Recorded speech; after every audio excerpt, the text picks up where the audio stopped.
예, 안녕하십니까. 책 읽는 자유인 채널을 운영하고 있는 이서원입니다.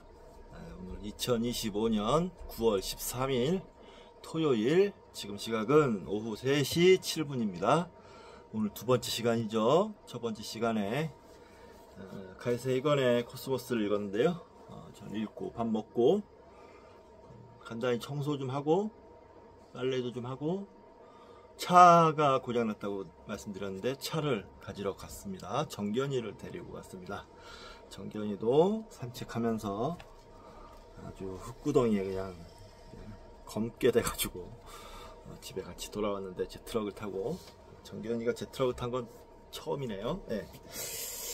트럭을 타고 돌아와서 정견이 씻기고 뭐 좀 쉬었다가 빨래 또 할 게 또 있어서 빨래 좀 돌리고 자리에 앉았습니다. 예. 결명자차를 오랜만에 타놨습니다. 결명자차가 눈에 좋고 전립선에도 좋다 그래요.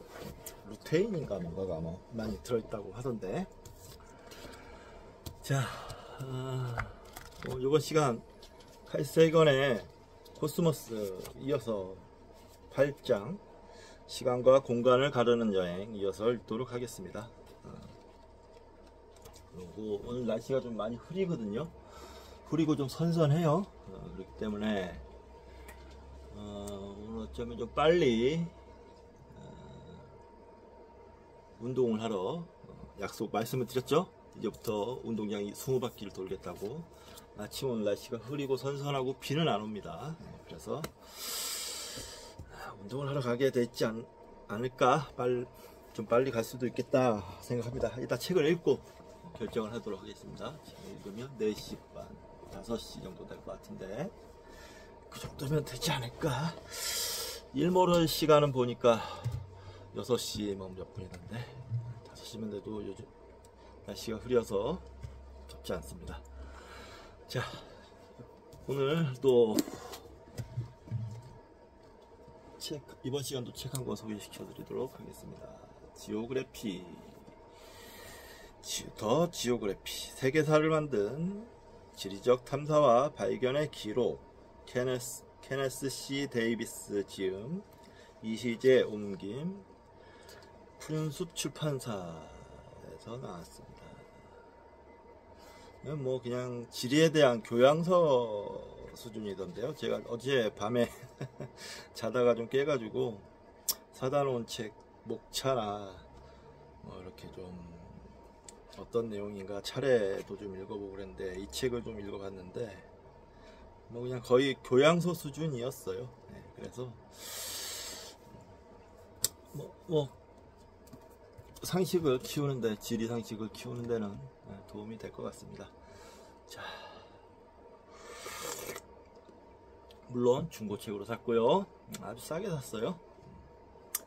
자, 406쪽 읽도록 하겠습니다. 조지 가모프의 사고 실험을 우리도 따라 해보자. 빛의 속도가 초속 30만 킬로미터와 같이 우리의 경험 범주를 완전히 벗어나는 값이 아니라 우리에게 매우 익숙한 시속 40km인 가상세계를 상상해보자. 이 세계에서는 광속이 시속 40km로 철저하게 지켜진다고 하자. 가로 열고, 뭐 이렇게 광속을 바꿨다고 해서 벌금까지 낼 필요는 없다. 자연 법칙의 파기가 반드시 범죄의 성립을 의미하지는 않는다. 자연의 금기사항을 어기는 것을 자연 자체가 용납하지 않기 때문에 그런 사건의 발생은 애초부터 불가능하기 때문이다. 가로 닫고, 당신이 오토바이를 타고 빛의 속도에 점점 가까워지고 있다고 상상해보자. 가로 열고, 상대성 이론에 관한 글에서 우리는 뭐뭐라고 상상해보자 로 끝나는 문장들을 자주 접하게 된다. 즉 머릿속에서 실험을 해보자는 말이다. 그래서 아인슈타인은 이런 실험에 사고 실험이라는 멋진 이름을 붙였다. 가로 닫고, 자, 속도가 증가함에 따라 당신이 지나친 물체들의 귀퉁이가 보이기 시작할 것이다. 분명히 앞을 향해 달리고 있지만 당신이 이미 지나간 뒤에 있는 물체들이 당신 앞쪽에 나타난다는 말이다. 오토바이의 속도가 빛의 속도에 가까워지면 모든 것이 당신 앞에 머물러 있는 매우 작은 동그란 창 안에 모여 있는 것처럼 보일 것이다.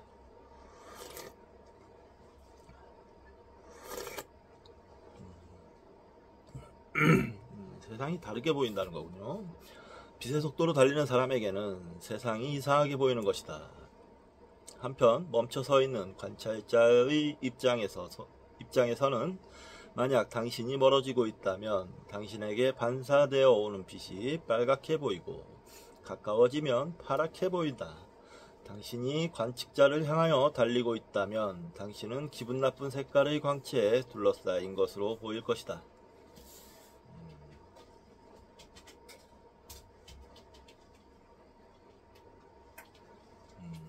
그래요. 왜냐하면 당신에게서 방출되는 통상적으로는 눈에 보이지 않던 적외선이 짧은 파장 쪽으로 이동해서 눈에 보이는 가시광선이 되기 때문이다. 당신은 움직이는 방향으로 압축되고 질량은 증가하며 광속과 같은 속도로 움직일 때의 가장 짜릿한 결과인 시간 지연이라는 이상한 현상을 경험하게 된다.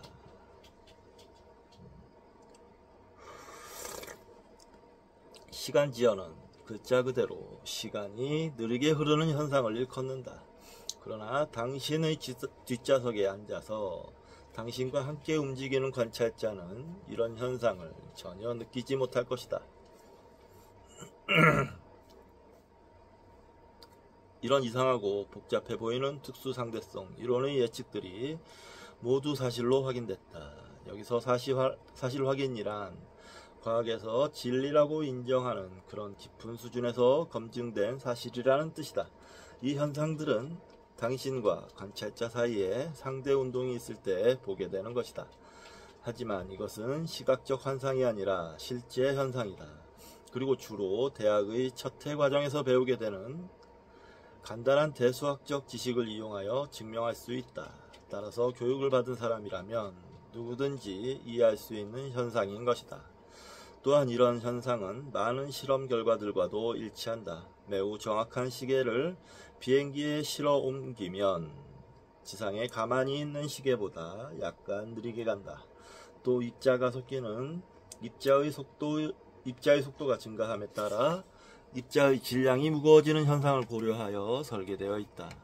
만일 그렇게 설계하지 않으면 가속된 입자들이 실험기구의 벽에 충돌하게 되므로 실험 핵물리학에서 할 수 있는 일이 거의 없을 것이다. 속도는 거리를 시간으로 나눈 값이다. 빛의 속도와 가까워지면 일상생활에서와 같은 방법으로 속도를 더할 수 없기 때문에 우리에게 익숙한 절대 공간과 절대 시간의 개념을 버려야만 한다. 절대 공간과 절대 시간은 상대 운동과는 무관한 개념이었다. 상대 운동의 영향 때문에 길이의 단축과 시간의 지연 같은 일이 벌어지는 것이다. 광속에 가까운 속력으로 여행을 하면 당신은 나이를 거의 먹지 않지만 당신의 친구나 친척들은 여전히 늙어간다. 당신이 상대론적인 여행에서 돌아왔을 때 친구들은 몇십 년씩 늙어 있겠지만 당신은 전혀 늙지 않았을 것이다. 그러므로 빛의 속도로 여행한다는 것은 일종의 불로장수의 영약을 먹는 것과 마찬가지라고 할 수 있다. 앞에서 이야기했듯이 특수상대성 이론에 따르면 빛의 속도에 가깝게 움직일 때 시간의 흐름이 지연된다. 그 까닭에 우주여행을 하는 사람은 늙지 않으면서 다른 별로 갈 수 있게 될 것이다. 하지만 공학적인 의미에서 빛의 속도에 가깝게 움직인다는 것이 실제로 실현 가능한 일일까? 우주선을 타고 태양계가 아닌 항성계로의 이주가 과연 가능할까?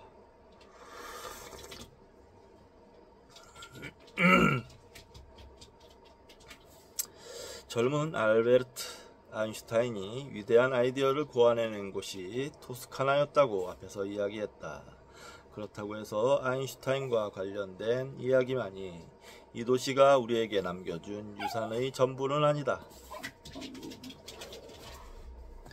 아이고, 장난이 치고 싶어졌어요, 정경이.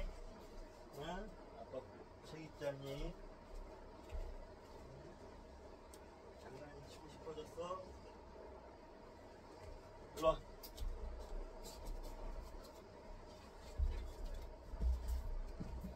아야, 아야야야야야, 아야. 이놈 쉽게, 이놈 쉽게. 장난이 치고 싶어졌어? 어이구. 400년 전의 또 다른 위대한 천재 레오나르도 다빈치가 바로 그곳에서 살았다.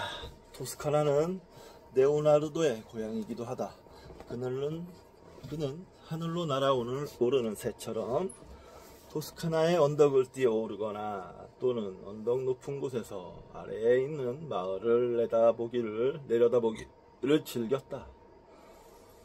레오나르도는 토스카나의 자연광경, 마을의 모습, 그리고 성체의 위용 등을 조감도에 담은 최초의 인물이었다. 그는 언덕에 올라가서 마을을 내려다보며 마을의 모습을 그림에 옮겨 담았던 것이다.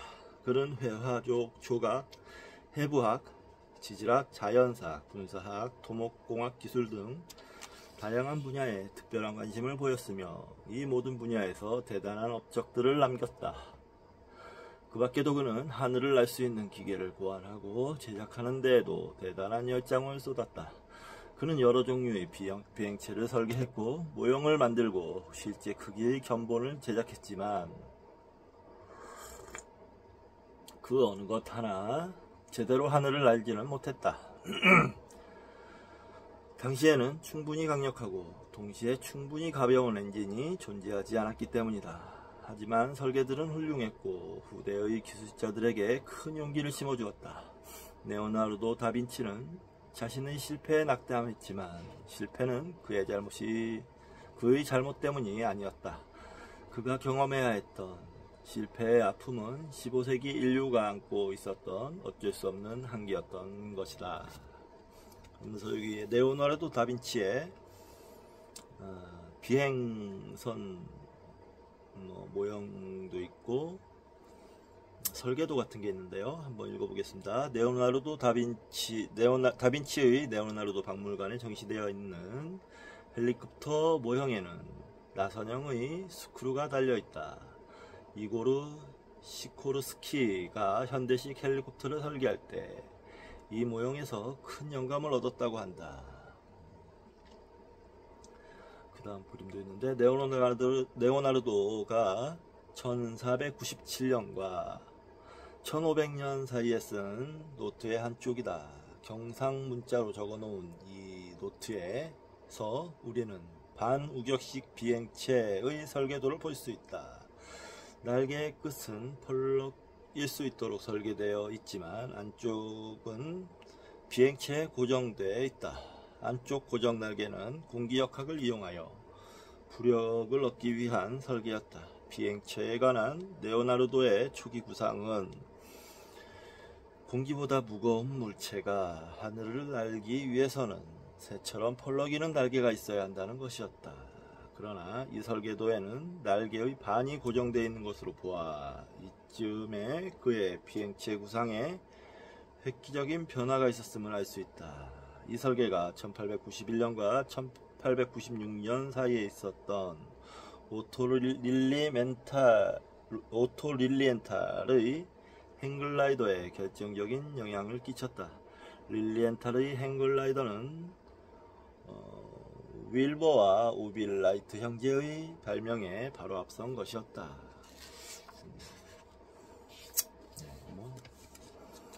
인류의 위대한 발명이 전에 어떤 책, 총균세였나요? 거기서도 읽었고 또 어떤 다른 책에서도 읽었지만 위대한 발명, 비행기라든지 여러 가지 증기기관도 마찬가지고 전자기기도 마찬가지고 어떤 사람이 아무것도 없는 것에서 뚝 만든 것이 아니고 그동안 인류의 지혜가 쌓이고 쌓여서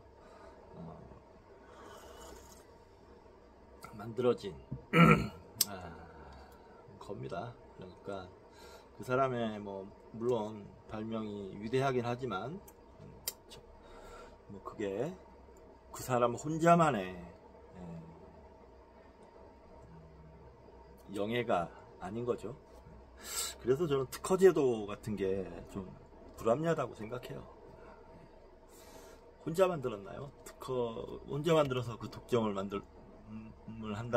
한다는 발상이 그다지 뭐 아무튼 굉장히 잘못된 것 같습니다. 이 전체적인 근데 합의가 이루어지긴 힘들겠죠. 인류 전체.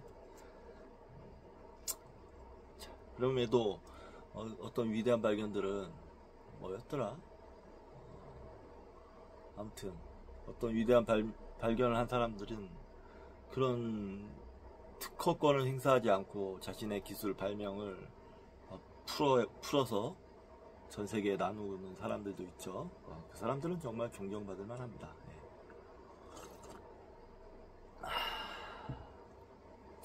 비슷한 일이 1939년에도 있었다.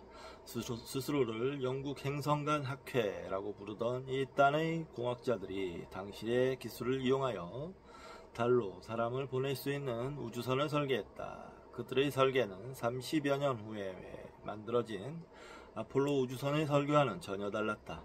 수행해야 할 임무는 같았지만 말이다. 공학기술의 관점에서 볼 때 영국 행성간 학회는 달 여행이 실현될 날이 올 것임을 이미 이 시기에 분명하게 제시했던 셈이다. 오늘날 우리는 사람을 다른 별로 데려갈 우주선의 기초적인 설계도를 가지고 있다. 이 우주선들은 지구에서 바로 쏘아 올려지는 것이 아니라 지구 궤도에서 일단 만들어진 다음 거기에서 기나긴 항성간 항해를 시작하게 된다. 이러한 계획 중의 하나로 오리온 계획이라는 것이 있다. 오리온 계획의 이름은 별자리에서 따온 것이므로 궁극적인 목표가 별이라는 점을 우리에게 상기시킨다.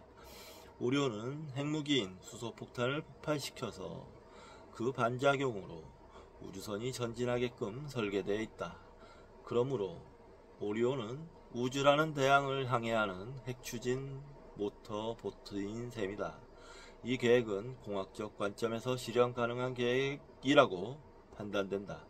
만약 이 프로젝트가 성사된다면 추진력을 핵폭발에서 얻은 오리온 계획의 우주선은 많은 양의 방사능 물질을 발생시킬 것이다. 그러나 우주선과 우주비행 계획을 양심적으로 꼼꼼하게 설계하면 방사능 잔해의 확산을 성간 공간이나 행성간 공간의 극히 제한된 영역으로만 국한시킬 수 있다. 미국이 적극적으로 추진하던 오리온 계획은 우주 공간에서의 핵폭발 금지 조약이 체결됨에 따라 갑자기 중단되고 말았다. 나는 이것을 매우 애석하게 생각한다. 핵무기를 가장 잘 사용하는 방법이 바로 오리온 계획이라고 믿기 때문이다.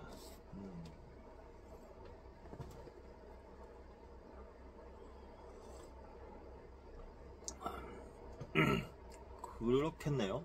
핵 폭탄은 우주에서도 폭발하겠죠? 산소가 필요한 방식이 아니니까.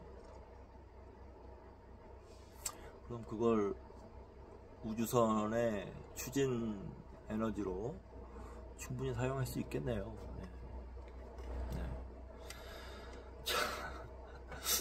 다이달로스 계획은 영국 행성간 학회가 최근에 내놓은 계획이다. 이 프로젝트는 현존하는 원자력 발전소보다 훨씬 안전하면서도 효율적인 핵융합 반응로의 구현을 전제로 하고 있다. 아직 핵융합 반응로를 개발하지는 못했지만 앞으로 수십 년 이내에 가능할 것으로 기대된다. 오리온과 다이달로스는 광속의 10분의 1의 속력으로 여행할 수 있도록 설계된 것이다. 그러면 4.3광년 떨어진 켄타우루스 자리 알파별까지 가는데 인간의 일생보다 짧은 43년이 걸릴 것이다. 이 정도 속도의 우주선으로는 특수상대성 이론의 시간지연 효과를 크게 기대할 수 없다. 인류의 과학기술이 순조롭게 발달할 것이라고 낙관하더라도 오리온, 다이달로스 또는 이와 비슷한 계획들의 성사는 아마 21세기 중반까지 기다려야 비로소 가능할 것이다. 그렇지만 우리가 정말 원한다면 오리온 계획은 사실 지금이라도 당장 실현할 수 있다. 지구에서 가장 가까운 별들 너머로의 우주여행을 실현하려면 몇 가지 해결해야 할 과제들이 남아있다. 오리온과 다이달로스는 차세대 우주선으로 쓰이게 될 것이다. 다른 별의 행성에 실제로 도착하게 되는 이 우주선의 주인은 몇 세기 전에 우주여행을 시작한 사람들의 먼 후손이라는 이야기이다. 그리고 인간이 안전하게 동면할 수 있는 방안이 마련되어야 할 것이다. 우주여행자들을 얼렸다가 여러 세기가 지난 후에 다시 녹여서 깨울 수 있도록 말이다. 이런 비상대론적 우주선은 엄청나게 많은 비용이 들 것 같으나 광속에 버금가는 속도의 상대론적 우주선보다는 설계 제작 활용의 측면에서 볼 때 비교적 쉬워 보인다. 인류가 태양계 이외의 항성계에 접근할 가능성은 분명히 0은 아니지만 그 가능성을 하나의 현실로 옮기기까지는 엄청난 노력이 필요할 것이다. 빛의 속도로 우주공간을 여행하는 것이 수천 년 동안 꿈꿔왔던 인류의 수건 사업임에 틀림이 없다. 로버트 버샤드가 제시한 성간 램제트 엔진, 이 엔진은 우주 공간에 있는 수소 원자를 포함한 성간 물질들을 핵융합 엔진으로 흡입한 다음 이것을 뒤쪽으로 분사하여 추진력을 얻는다. 이 경우 수소는 연료와 반응 물질의 역할을 동시에 하게 된다. 램제트 엔진을 사용한 광속 비행은 이론상으로는 가능하다. 그런데 우주 공간에 널린 게 수소라고는 하지만 밀도가 낮아지기 때문에 가로 열고 대략 10제곱센티미터의 부피에 수소 원자 하나가 겨우 들어있을 정도이다. 버사드의 램제트 엔진이 작동하려면 엔진 앞쪽에 설치할 흡입 장치의 크기가 거의 수백 킬로미터는 되어야 할 것이다. 또한 우주선이 거의 빛의 속도에 가까워지면 우주선을 향해 접근하는 수소 원자들의 속도 또한 상대적으로 빛의 속도에 가깝게 될 것이고, 따라서 잘못하면 고속으로 가속되어 날아 들어오는 우주선 입자 때문에 우주선과 그 안에 타고 있는 승객이 모두 녹아버릴 위험성도 있다. 물론 이런 위험을 극복하기 위한 방법, 가로 열고 레이저를 이용하여 유입되는 원자들을 전리시켜 하전 입자로 변화시킨 후 강한 자기장을 이용해서 입자들을 모두 흡입 장치로 빨아들이자는 아이디어, 가로 닫고, 방법이 제시되기는 했지만 이 역시 앞서와 마찬가지로 상당한 크기의 흡입구를 요구한다는 점에서 현실적이지 못하다. 우리의 목표는 실용적인 크기, 즉 어느 정도 작은 엔진을 사용하여 광속에 접근하는 것이다.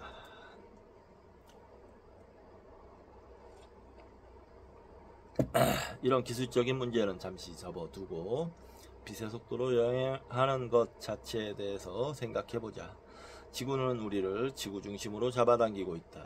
그래서 자유낙하하는 물체는 1초에 초속 9.8m씩 가속되면서 떨어진다. 우리를 지구 표면에 묶어두는 또는 중심으로 끌어당기는 이 힘을 우리는 중력이라고 부르고 그 크기를 1g으로 표시한다. 즉 사람은 지상에서 1g에 해당하는 힘을 받으면서 살고 있다. 따라서 우주여행 중에서도 1g의 가속을 받는다면 우리는 우주선에서 아주 편안한 여행을 즐길 수 있을 것이다.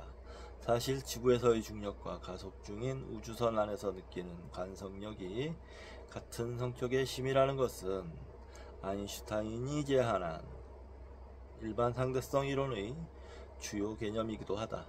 우주 공간에서 1년 정도 1g의 1g의 가속을 계속해서 받으면 광속에 가까운 속도에 도달한다. 구체적으로 계산해 보면 뭐 숫자가 막 써 있는데요. 가로 열고 0.01km/s 제곱 곱하기 3 곱하기 7의 7승 세크는 3 곱하기 10의 5승 km/s와 같다. 여기서 1년이 3천만 초, 1g의 크기가 9.8 ms 제곱, 즉 0.01km/s 제곱과 비슷하며 광속이 초속 30만 km임을 기억하기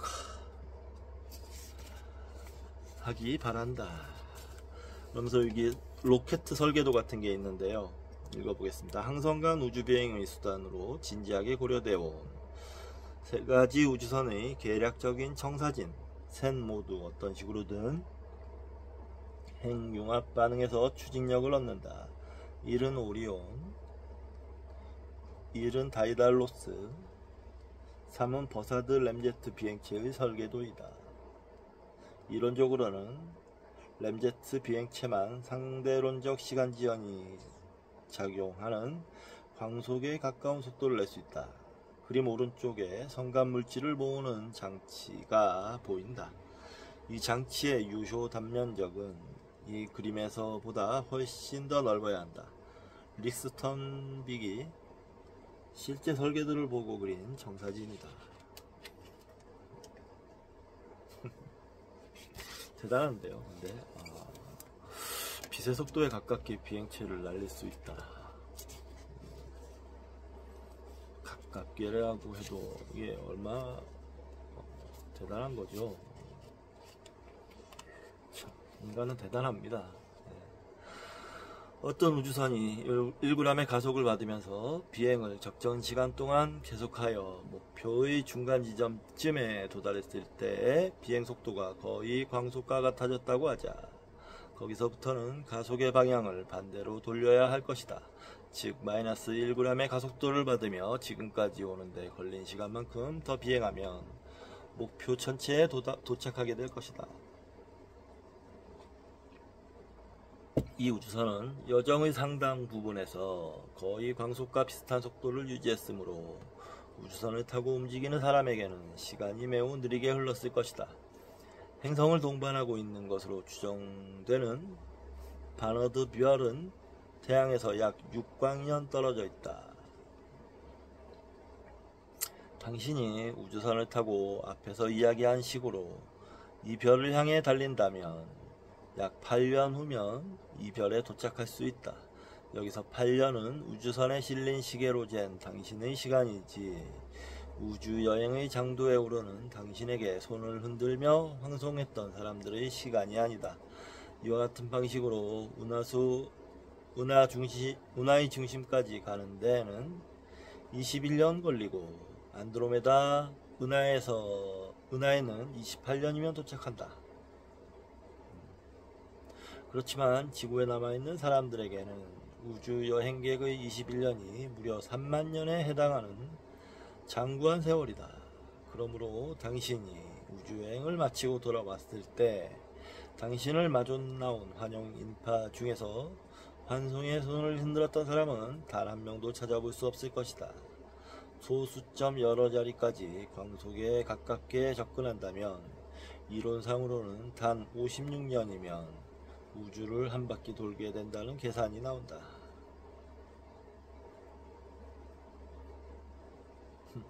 다시 말하건대 여기서 56년은 우주선에서의 시간이다. 지구인의 시간으로는 수백억 년에 해당하는 시간이다. 사실 우주여행에서 돌아올 때쯤이면 지구 자체가 없어졌을 것이다. 지구는 이미 까맣게 타버린 숫덩이로 변해 있을 것이며 태양은 아주 오래전에 빛의 방출을 멈췄을 것이다. 이와 같이 상대론적 우주여행은 고도로 앞선 문명에게는 우주 전역에 접근할 수 있는 실질적 방안을 마련해 줄 것이다. 그렇지만 어디까지나 우주선을 타고 움직이는 사람들에게만 실현 가능한 방안이다. 우주여행객이 제한된 시간 안에 이렇게 우주의 구석구석을 전부 돌아볼 수 있다 손 치더라도 아직도 문제는 남아있다. 지구에 있는 가족에게 그 어떤 정보도 광속 이상의 속력으로 보낼 수 없다는 문제 말이다. 이 우주선을 타고 만약에 딱 출발한다 하면 가족들이라고는 영원히 안녕이네요. 네. 가족 있는 사람은 못 가겠어요. 저처럼 솔로인 사람이나 도전해보지 않을까 싶네요. 오리온이나 다이달로스 또는 버사드의 램제트 엔진의 우주선 모형은 레오나르도 다빈치의 비행체 모형이 현대의 초음속 여객기와 다른 것만큼이나 미래의 광속여행 우주선과 크게 다를 것이다. 하지만 우리 인류가 멸망하지만 않는다면 언젠가는 별을 향해 광속여행을 할 수 있는 날이 반드시 올 것이다. 태양계 내부의 탐사가 끝나면 다른 외계 행성에 대한 탐사도 이루어질 것이다. 우주여행은 공간뿐 아니라 시간과도 밀접한 관계를 맺고 있다. 따지고 보면 우주여행은 시간과 공간을 가르는 여행이다. 우리는 미래 속으로 빨리 여행함으로써 공간 속을 빨리 움직여 갈 수 있다. 그렇다면 과거로의 시간여행은 어떠할까? 과거로 돌아가서 그 과거를 바꿔 놓을 수 있을까? 역사책을 다시 쓰게 만들 수는 없을까? 우리는 이 순간에도 미래를 향한 시간여행을 하고 있다. 하루에 24시간씩 말이다. 산대론적 우주선을 이용하면 미래 속으로 빨리 여행할 수 있다. 하지만 과거로의 시간여행은 불가능하다고 믿는 물리학자들이 많다. 설사 과거로의 여행을 가능케 하는 어떤 장치를 마련한다 손 치더라도 이들의 주장에 따를 것 같으면 과거에 그 무엇도 바꿔놓을 수 없다고 한다. 예를 들어 당신이 과거로 돌아가서 당신을 낳아준 부모의 결혼을 못하게 막았다면 당신의 출생 자체가 부정되고 만다. 하지만 그 상황에서도 그 상황을 초래한 당신은 존재한다. 이것이야말로 모순이 아니고 무엇이겠는가. 누트이가 무리수라는 것을 증명할 때처럼 또는 특수상대성 이론의 동시성 패러독스처럼 결론이 모순에 빠지게 된다면 그 전제는 버려야 마땅하다.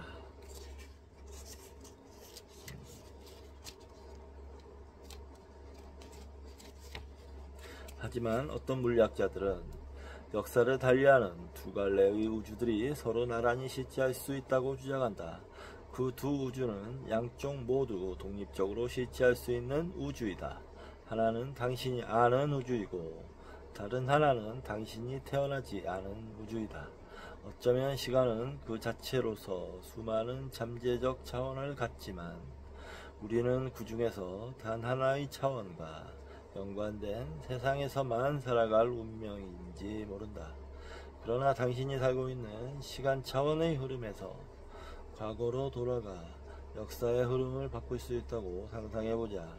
즉 이사벨라 여왕으로 하여금 콜럼버스를 지원하지 못하도록 유도한다면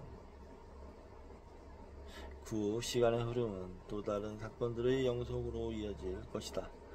물론 그 사건들은 당신이 알고 있던 그러나 버리고 떠난 시간 차원의 여행에서는 전혀 알 길이 없는 일들이다. 그와 같은 성격의 시간여행이 가능하다면 상상 가능한 또 다른 갈래의 역사가 현실적으로 존재할 수 있을 것이다. 네, 아이고 살짝 졸린데요.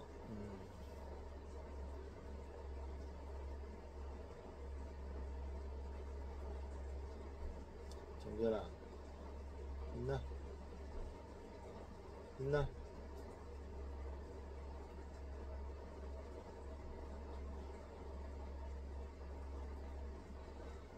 잠시 쉬었다 가도록 하겠습니다.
어서 읽도록 하겠습니다. 아이고 졸려라. 아이고.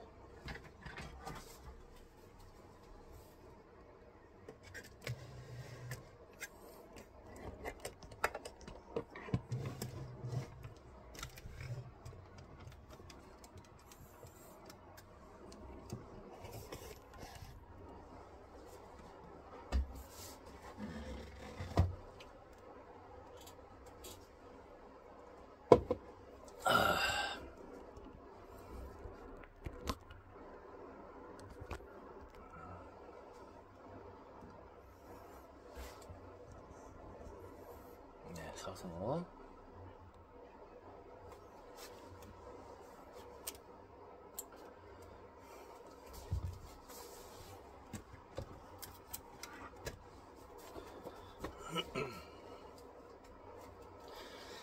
(419쪽) 소아마비를 일으키는 바이러스는 미생물이다. 우리는 소아마비균을 하루에도 수없이 많이 접촉한다. 하지만 이 세균에 감염되어 소아마비가 발생할 가능성은 매우 낮다. 운이 무척 좋은 바이러스만이 인간을 이 무서운 병에 걸리게 한다.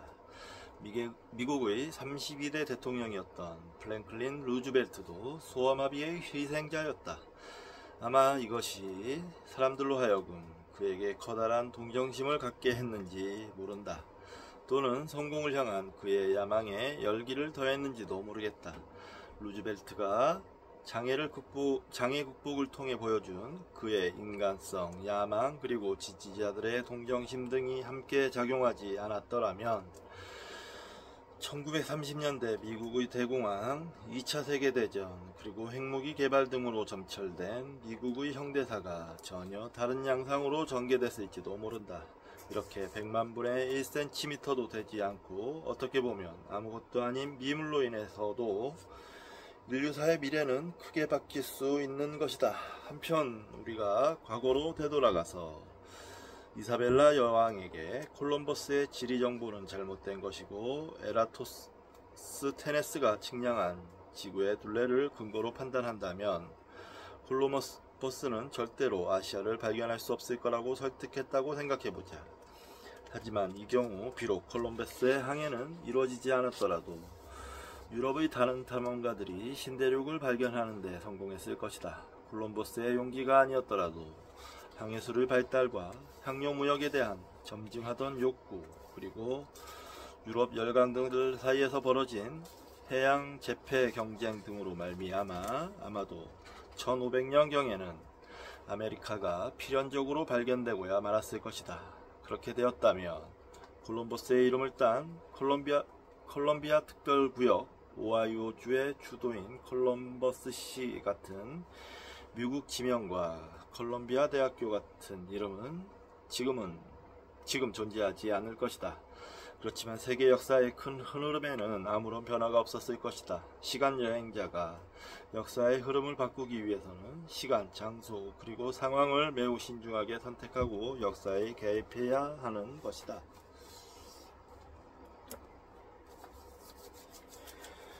이제껏 존재하지 않았던 세계를 탐험한다는 것은 생각만으로도 가슴 설레는 일이다. 그러한 곳을 찾아가 보아야만 역사가 어떻게 만들어지는지를 진정으로 이해하게 될 것이다. 즉 이제 역사도 경험과학의 영역이 되는 것이다. 플라톤, 사도 바울, 퓨트르 대제와 같은 세계사의 주요 인물들이 없었다면 이 세계는 과연 어떻게 달라졌을까? 고대 이오니아 그리스인들의 과학 전통이 살아남아 발전했더라면 또 어떻게 됐을까? 역사를 바꾸는 데에는 예를 들어 노예제도를 자연스럽고 정당하게 받아들이려는 여론을 압도할 만한 어떤 강력한 시대적 요구와 같은 것들이 필요하다. 그런데 2500년 전 동지중해를 밝힌 등불이 꺼지지 않았더라면 어떻게 되었을까? 또 산업혁명이 있기 2000년 전에 이미 과학적 방법론 및 기술과 공학에 대한 선구적인 개념이 있었다면 어떤 변화가 있었을까? 더 나아가 이렇게 진보된 생각들을 그 시대가 아주 자연스럽게 받아들였다면 또 어땠을까? 그런 경우라면 아마 인류 역사는 1000년 내지 2000년은 앞당겨져 진보했을 것이다. 레오나르도 다빈치의 발명과 알베르트 아인슈타인의 과학적 업적 또한 1000년 내지 500년 가까이 당겨졌을지도 모른다.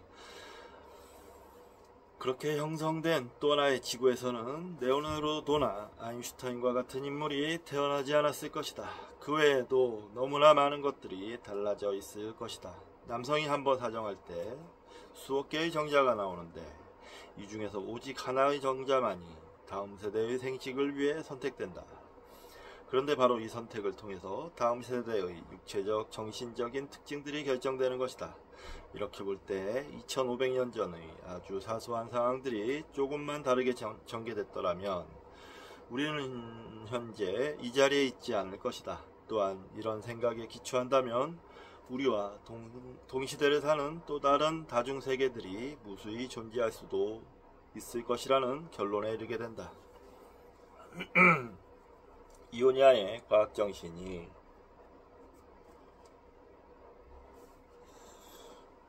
옷을 거꾸로 입은 것 같은데 옷을 거꾸로 입었나요? 자, 이오니아의 과학정신이 그 명맥을 유지할 수 있었더라면 물론 현재 우리와는 전혀 다른 또 다른 세계의 우리는 지금쯤 이미 성간여행의 장도에 올라 있을지 모른다.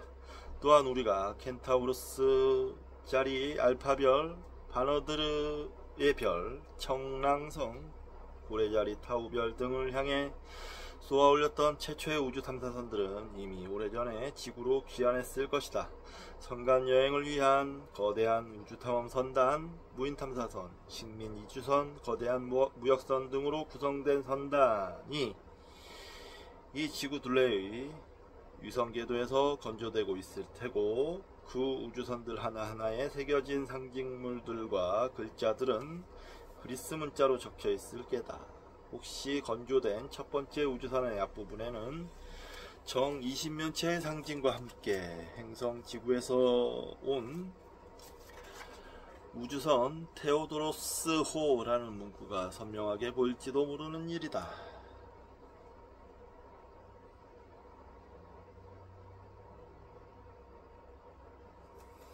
현재 우리가 살고 있는 세계의 진보는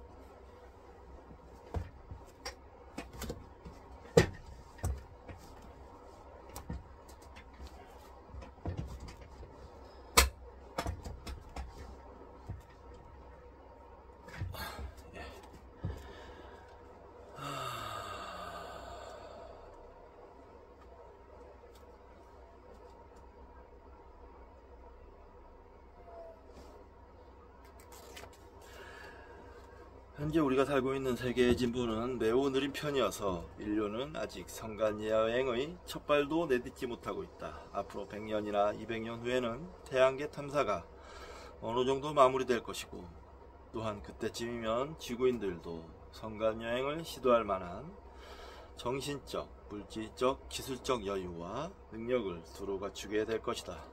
외계에서 다양한 성격의 행성계들을 발견한 다음 그들을 우리와 비슷한 것과 전혀 다른 것으로 분류함으로써 집중적으로 탐사할 후보 항성계들을 우선 골라놓을 수 있을 것이다.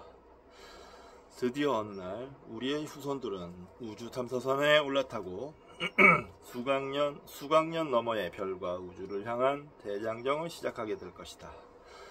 그들이야말로 탈레스와 아리스타르코스와 레오나르도 다빈치와 알베르트 아인슈타인의 위대한 정신을 이어받은 우리의 자랑스러운 후손들이다. 외계에 얼마나 많은 행성계가 존재하는지 아직 확실치 않다. 하지만 상당히 많을 거라는 추측에는 변함이 없다. 우리 주변에는 태양계뿐이라고 단순하게 생각할 수도 있다. 그러나 조금 다르게 생각해 볼 필요가 있다. 목성, 토성, 천왕성도 그 주위에 위성들을 거느리며 태양계와 비슷한 구조를 하고 있다는 점에 주목한다면 실은 하나가 아니라 4개의 행성계가 우리 주변에 있는 셈이다. 목성형 행성들이 거느린 위성들의 상대적 크기며 그들 사이의 상대 간격 등을 보면 목성, 토성, 천왕성도 각각 하나의 축소판 태양계를 이룬다고 할 수 있다. 질량이 뚜렷하게 서로 다른 별들도 구성된 쌍성계들의 다양한 자료를 통계적으로 분석해 보면 우리의 태양같이 단독적으로 존재하는 별들 주위에서 행성계가 형성될 가능성이 훨씬 높다는 결론에 이르게 된다. 여기 무슨 그림이나 표 같은 게 있는데요.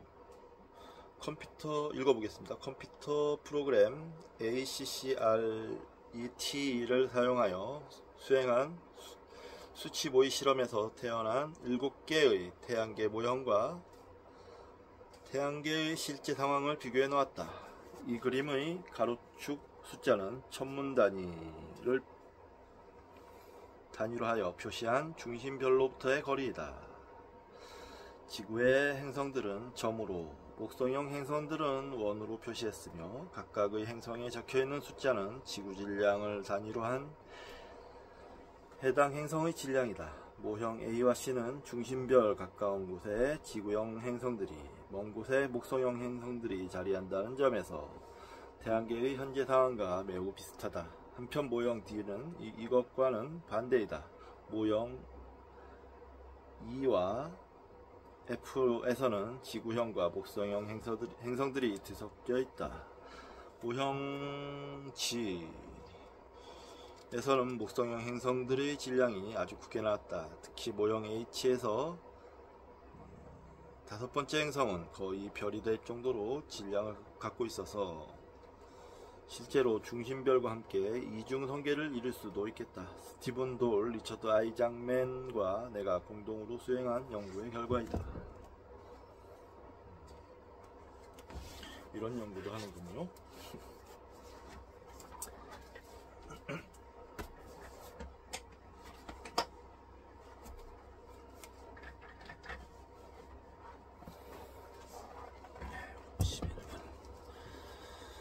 아이고, 거의 다 읽었네요. 8장도. 우리가 다른 별 주위에 있는 행성들을 직접 본 적은 없다. 스스로 빛을 내지 못하는 작은 점에 불과한 그러한 행성들은 중심별이 내는 강한 빛의 광채 속에 그대로 파묻혀버리기 때문이다. 그렇지만 현대 관측 기술은 별빛에 숨어있는 동반 행성이 그 중심별에 미치는 중력의 영향을 검출할 수 있는 수준에 이르렀다. 고유 운동이 비교적 큰 별이 아주 멀리 떨어져 있는 별들을 배경으로 하여 천구면에서 이동하는 경로를 수십여 년 동안 지속적으로 관측하면 그 별 주위에 행성이 돌고 있는지 판단할 수 있다. 그래서 고유 운동의 주표시가 있습니다. 고유 운동이란 별이 1년 동안 천구상에서 움직인 각 거리를 초 단위로 나타낸 것이다. 가까운 별일수록 겉보기 운동이 크게 나타나므로 고유 운동이 크다는 이야기는 우선 가깝다는 뜻이다. 그런데 별의 운동 방향이 관측자의 시선과 정확하게 일치한다면 아무리 오랫동안 관측해도 그런 별에서는 고유 운동이 측정되지 않을 것이다. 그러므로 관측자의 시선 방향에 수직한 방향 성분의 운동만이 고유 운동에 나타난다. 모르겠습니다. 무슨 뜻인지. 고유 운동이 큰 어떤 별로 목성 정도의 질량을 가진, 아이고 비오네, 목성 정도의 질량을 가진 행성이 우리 시선의 수직한 평면에서 궤도 운동을 한다고 머릿속에 그려보자. 빛을 내지 않는 행성이 관측자의 시각에서 봤을 때 중심별의 오른쪽에 있다면 그 별은 중력의 작용으로 행성 쪽으로 약간 끌리게 될 것이다. 반대로 별의 왼쪽에 있다면 중심별은 마땅히 왼쪽 방향으로 중력을 받는다. 그러므로 그 별이 천구면에 그리는 경로는 직선이 아니라 자신이 거느린 행성으로부터 받는 중력 섭동 때문에 삼각함수꼴의 구불구불한 곡선을 그리게 된다. 비록 달려있는 행성이나 동반성을 직접 볼 수 없더라도 어떤 별의 천구상 운동이 이와 같이 주기적 곡선을 그린다면 우리는 그 별 주위에 보이지는 않지만 어떤 전체가 반드시 존재한다고 추론할 수 있다. 아이고 어렵습니다. 그냥 무슨 뜻인지도 모르고 지금 막 읽는 거예요. 이와 같은 원리를 이용하여 연구할 수 있었던 최초의 별이 바로 바너드의 별이다. 바너드의 별은 태양에서 가장 가까운 단독성이다. 실제로 삼중성인 켄타우루스 자리 알파별의 경우 그들 사이에 일어나는 중력의 복잡한 상호작용 때문에 그 주위에 상대적으로 작은 질량의 행성들을 찾는데 적지 않은 어려움이 따르게 마련이다. 사실 바너드의 별만 하더라도 수십 년에 걸쳐 수집된 사진 건판에서 현미경으로나 알아볼 수 있을 정도의 아주 미세한 위치 변화를 측정하여 겨우 발견한 것이었다. 바너드의 별 근처에 있을 행성의 존재를 확인하기 위하여 잘 짜여진 연구가 두 차례에 걸쳐 수행됐으며 어떤 의미에서 둘 다 성공을 거두었다. 케플러의 세 번째 법칙을 이용하면 목성 정도의 질량을 가진 행성이 바너드의 별 주위에 둘 또는 그 이상 돌고 있을 거라는 잠정적 결론에 도달할 수 있었다. 그들과 중심별과의 거리는 태양과 목성이나 토성 사이의 거리보다 약간 짧은 곳으로 나왔다. 그렇지만 두 차례의 연구에서 얻어낸 결과들이 서로 일치하지 않았다. 상호 모순적이었기 때문에 어느 하나도 받아들일 수가 없었던 것이다. 우리는 이미 바너드의 별 주위에서 행성계를 발견한 것인지도 모른다. 하지만 그 존재를 아직 확신할 수 없는 실정이다. 주표시가 여기 있습니다. 최신 측정에 따르면 바너드 별이 동반하는 전체 질량은 지구의 3배인 것으로 판명됐다. 따라서 지구형 행성일 가능성이 높다. 이때만 해도 1980년 있으니까요. 무려 45년 전의 책인데 45년 전의 책이지만 저는 여전히 이렇게 이해를 못하고 있는 사람이 많죠. 지식은 진짜 기하급수적으로 늘어나고 인간의 능력은 못 따라가는데 한 사람의 능력은 여기에서 오는 괴리가 굉장히 클 수 있습니다. 그렇죠.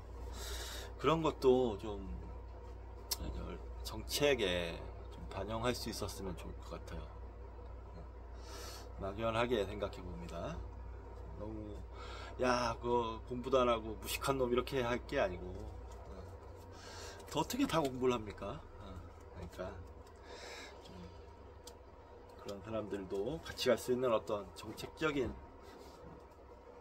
뭐가 좀 마련됐으면 좋겠습니다. 별 주위에서 행성을 찾아낼 수 있는 방법이 여러가지 개발되고 있다. 그 중의 하나가 인위적으로 식을 일으키는 것이다. 우주망원경 앞에 차폐 원반을 설치하여 중심별에서 오는 별을 살짝 가리면 행성 표면에서 반사된 중심별의 빛을 알아볼 수 있다. 차폐 원반으로 중심별을 가리기도 전에 반사된 빛이 우리에게 도달했으면 틀림이 없으나 중심별의 광채가 워낙 취약하기 때문에 그 속에 완전히 파묻혀 따로 식별할 수가 없었던 것이다. 달의 어두운 면의 경계를 이용하면 차폐 원반의 효과를 거둘 수 있다. 우리는 수십 년 이내에 태양 근처에 있는 수백 개의 별들 중에서 과연 어느 별들이 묵직한 행성들을 거느리고 있는지 확인할 수 있을 것이다. 주표시가 있습니다. 10주기 특별판을 준비하고 있는 2006년 겨울 현재까지 외계에서 발견된 행성체들의 개수는 170여 개에 이른다. 와, 그 사이에 참 많이 발견했네요.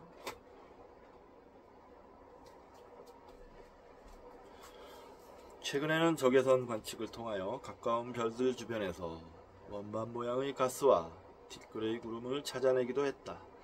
이러한 원반형 구름은 행성이 만들어지기 직전의 상태를 나타내는 것이라고 생각된다.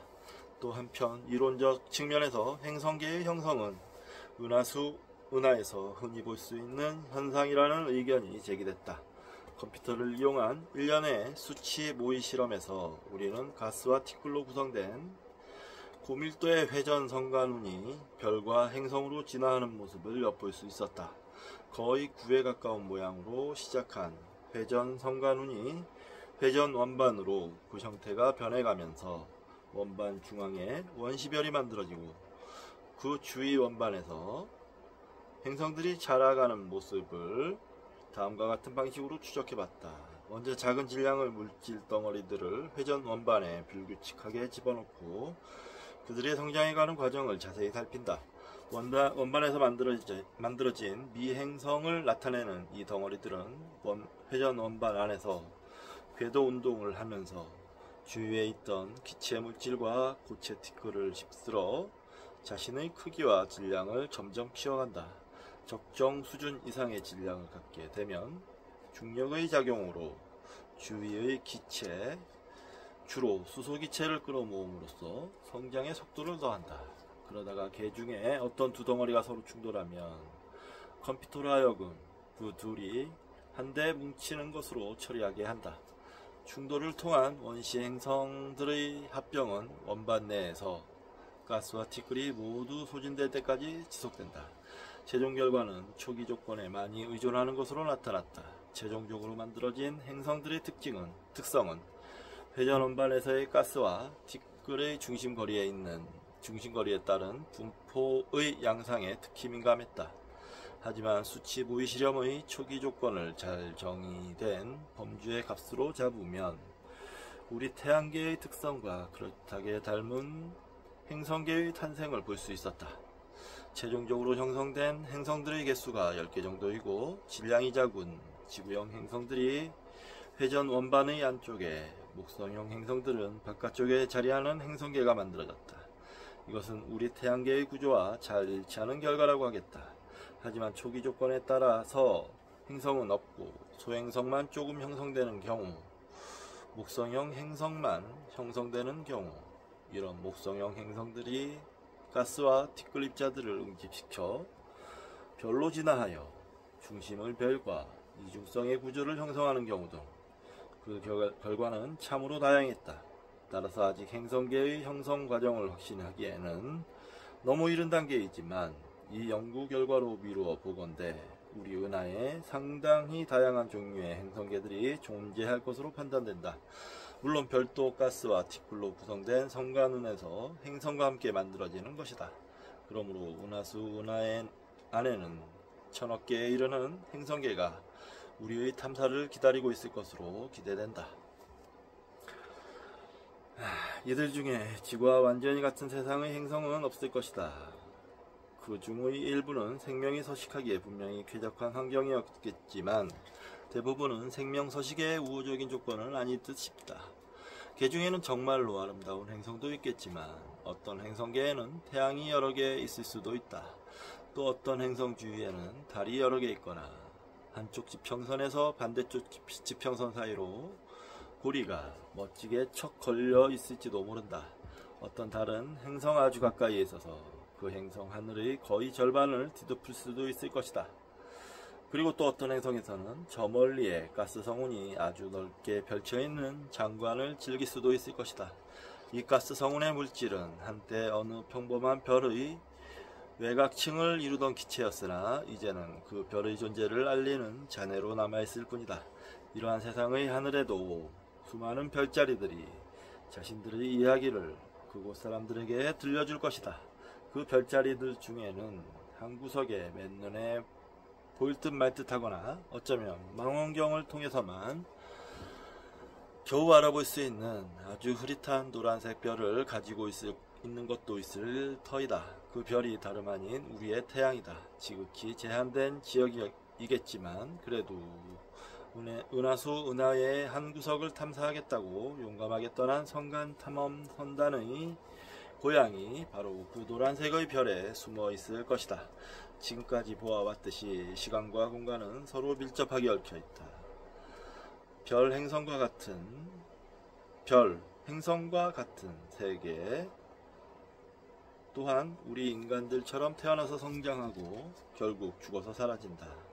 인간 수명이 수십 년 전도인데 비하여 태양의 수명은 인간의 수억 배나 된다. 별들의 일생에 비한다면 사람의 일생은 하루살이에 불과하다. 단 하루의 무상한 삶을 영위하는 하루살이들의 눈에는 우리 인간들이 아무것도 하지 않으면서 그저 지겹게 시간이 가기만을 기다리는 한심한 존재로 보일 것이다. 한편 별들이 눈에 비친 인간의 삶은 어떤 것일까? 아주 이상할 정도로 차갑고 지극히 단단한 규산염과 철로 만들어진 작은 공 모양의 땅덩어리에서 10억 분의 1도 채 안 되는 짧은 시간 동안 반짝이고 사라지는 매우 하찮은 존재로 여겨질 것이다. 우리와 다른 세계에서도 그들의 미래를 결정할 일들이 계속해서 벌어지고 있을 것이다. 그리고 현대 지구인은 2500년 전 신비주의와 대결해야 했던 이오니아 학자들이 경험한 바와 비슷한 정도로 중요한 역사적 전환점에 서 있다. 우리가 우리의 세상을 지금 어떻게 하느냐가 그 영향이 앞으로 수백 년의 세월에 걸쳐 전파되어 결국 우리 후손들의 운명을 좌우하게 된다. 그때까지 우리 후손들이 저 수많은 별들을 어디엔가 살고 있다면 말이다. 아이고 어려워라. 앞에 부분은 지난 시간은 그래도 조금 뭐 그냥 대충이라도 이해할 정도로는 됐던 것 같은데, 이건 뭐 후반부는 뭐 전혀 모르겠습니다. 그냥 글이 있기에 읽었을 뿐. 예, 뭐 이러면서 성장하는 거겠죠. 네, 그렇게 생각하랍니다. 자, 이번 시간은 여기서 마치도록 하고 다음 시간에 뵙도록 하겠습니다. 감사합니다.